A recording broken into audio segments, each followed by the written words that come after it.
Good morning, everyone. I am Amritpal Singh Nafaria from India.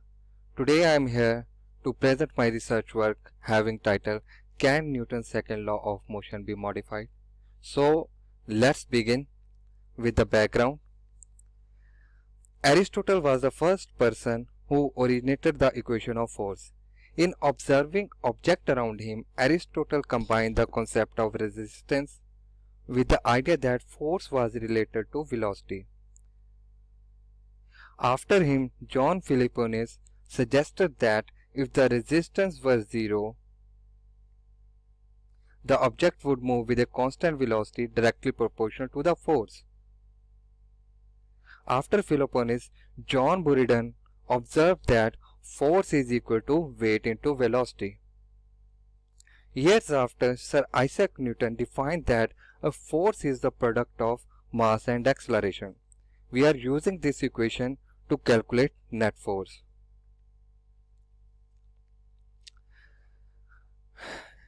So let's discuss limitations of Newton's second law of motion. When we hold 10 kg mass in the air on earth, here we apply 98 Newton upward force to keep it stationary. Here the object is in equilibrium, therefore the net force acting on mass 10 kg equals to 0. Let we accelerate it at the rate of 3 meter per second square in the upward direction against gravity.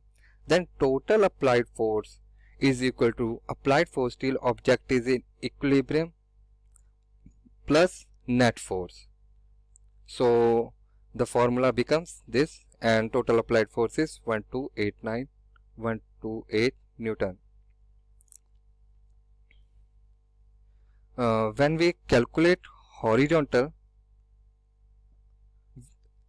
here is the case. Let we apply some force on a body of mass 90 kg held horizontally, and the body accelerate at the rate of 1 meter per second square. So according to Newton's second law of motion, we applied 90 Newton force. But in actual practice, the body needs some force to undergo motion before accelerating. Therefore, it concludes the absence of enough force need to budge the body due to external forces such as friction, air resistance, gravity, etc. So, we suggest a new equation, that is F is equal to R plus ma. It calculates external forces, where F is the applied force, R is the effect of all external forces and is calculated by weighing scale. We will discuss later. M is the mass and A is the acceleration. So to check the correctness of this equation, let assume situation. Let assume the acceleration is 0, and when the acceleration becomes 0, then the equation becomes F is equal to R. So to check the validation of equation practically, we lay down a weighing scale on the floor and applied force. As shown in figure 1, it is observed that when blue bottle is placed on the weighing scale, it applied 7.1 Newton vertical downward force due to its weight. In another case, a green tiffin box is placed on the weighing scale. It applied 11 Newton force onto weighing scale, and with the same procedure, it is found to be that a force from the push with the hand applied 24.4 Newton force onto the weighing scale. So it somehow satisfy the equation. So here is the classification of weighing scale reading. A vacuum is a space with nothing in it. So if we hang a weighing scale on a body and apply force on it in a vacuum, even then we would get the value of R. But as we know, R is the effect of all external forces. So therefore factually R is the combination of two things. First, force need to budge a body due to external forces act on a body, and force need to budge a body due to body's own characteristic. That means density, size, etc. Right? So here we calculate external forces. First is friction. To calculate friction, we hanged a weighing scale on an empty corrugated box and place the given box on different surfaces as shown in figure 2. In the first case, the box is placed on surface 1 and started pushing it horizontally as shown in figure 3. It is observed that the given box start moving when the applied force exceeds 0.482 Newton as calculated by weighing scale. Again we place the same box on the surface 2 and find to be that box started moving when applied force exceeds 0.61601 Newton.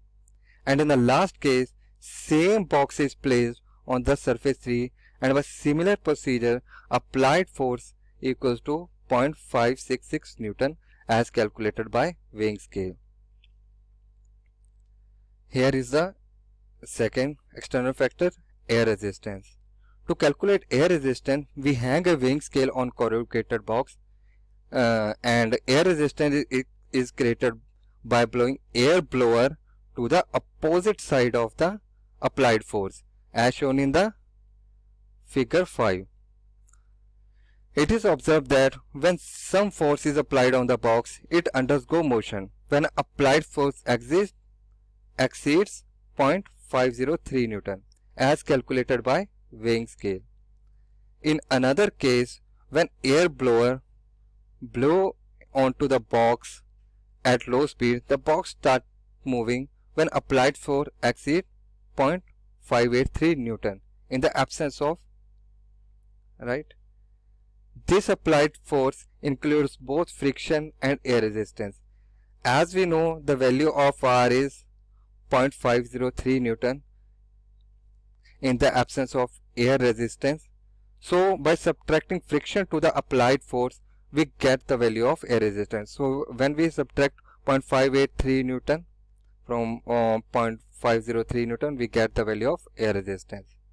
So again, when air blower blew onto the given box at a high speed, the applied force is equal to 0.626 Newton as calculated by weighing scale. So here were the external factor. In another case, effect of applied force on a body moving with constant velocity. A vacuum is a space with nothing in it, not even air. It is observed that no force is needed to keep a body moves with constant velocity in vacuum. As the paper suggests that the weighing scale calculates effect of all external forces, so if a body moves with a constant velocity, then the weighing scale reading will remain constant. So to keep constant velocity same, we will have to keep R constant. Here, variation in external forces while accelerating. So here is the case. Let we hang a fish on spring weighing scale in the lift. We observe that when the lift stays stationary, the weight of the fish remains same. But when lift accelerate upward, the weighing scale reading increases. But when lift accelerates downward, the weighing scale reading decreases. In different case 2, let air is blown at the speed of 30 km per hour. A stationary body will encounter flow of air at the rate of 30 km per hour. But when the same body will accelerate in the opposite direction of air, the body will encounter airflow more than that of 30 km per hour. Further, when body moves in the direction of air with a velocity equals to 30 km per hour, then body will encounter no airflow. So both cases conclude that when a body accelerates, the effect of external forces also changes. Here is another case to understand force. Applied force while collision. Here we have mass 15 kg. It accelerates towards 10 kg mass.